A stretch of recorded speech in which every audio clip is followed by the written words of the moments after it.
Today's focus is Final Fantasy VII Rebirth, the long-awaited sequel to the iconic Final Fantasy VII remake. Let's take a closer look at it in more detail. Let's start with the graphics and animations. Rebirth is stunning in its beauty and detail. Characters became even more expressive, and the surrounding world is filled with the smallest details, which creates an incredibly realistic atmosphere. Every corner of this virtual world simply amazes with its splendor. In terms of gameplay, Rebirth offers a huge amount of content. Open world, exploring locations, completing quests. Everything is here to keep the player busy for hours. The combat system in Rebirth is certainly interesting and exciting with its dynamics. However, despite its strategic potential, some moments remain predictable, which can reduce the level of intrigue and challenge for experienced players. One of the key aspects of the game is its story. Rebirth continues the story from the previous installment and follows the adventures of the main characters as they travel through a fantasy world, despite the fact that the plot twists here are less pronounced than in the previous game. The story still captivates with its emotionality and depth. The ensemble of characters also deserves special attention. Each of them has its own unique personality and character, which makes the game world even more lively and fascinating, causing emotional involvement of the player. However, some plot points could have avoided standard themes and plot twists to give the game more originality and surprise.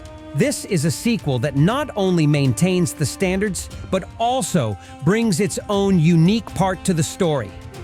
I will note that the open world in the game is indeed huge and full of mystery, but at the same time, some aspects of it could have been more refined.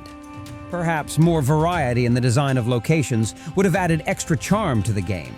However, despite all the positives, the game does have its flaws. Some plot points seem a bit hackneyed, and some characters could have been more varied in their actions and reactions. First, let's stop there.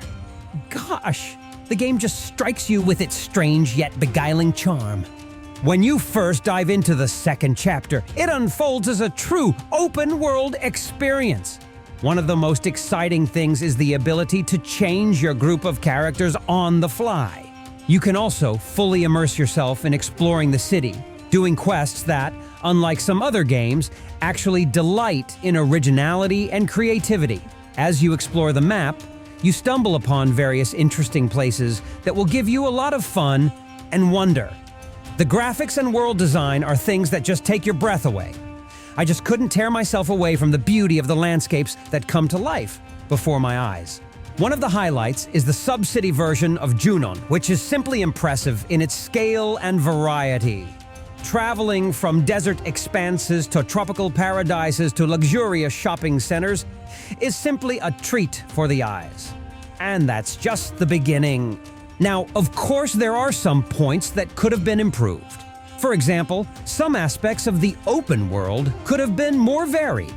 The towers where you climb the walls start to feel a bit monotonous after a few tries. Another minor flaw is some navigation issues. Sometimes you can get stuck in the environment, or clumsily try to climb a ledge. But even that can't overshadow the game's brilliance. Still, despite these issues, Rebirth is a game that keeps you interested. Its new Intel system adds an interesting element that encourages you to explore the world and collect important data. The game also offers many exciting mini-games that allow you to take a break from the main story. From card games to chocobo races. Queen's Blood and chocobo racing are just some of the many different activities that await you in this game. And it all comes together to form one of the most addictive gaming experiences I've ever had. Additionally, in Rebirth, I noticed improvements to the character progression system and the variety of game mechanics. The new folio mechanic and synergy system promotes a deeper and more strategic approach to character development and combat. This gives the game additional layers of gameplay and allows players to explore different tactics and combinations to succeed. One drawback worth noting is the possible occurrence of sudden difficulty peaks, which can confuse players and create some frustration.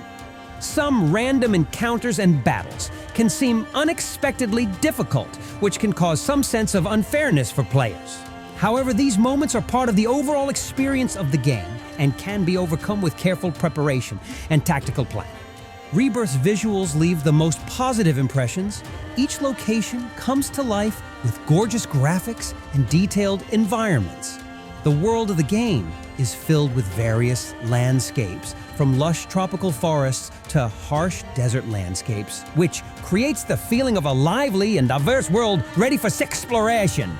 It is also interesting to note the game's musical accompaniment, which blends perfectly with the gameplay and emphasizes the emotional moments of the story.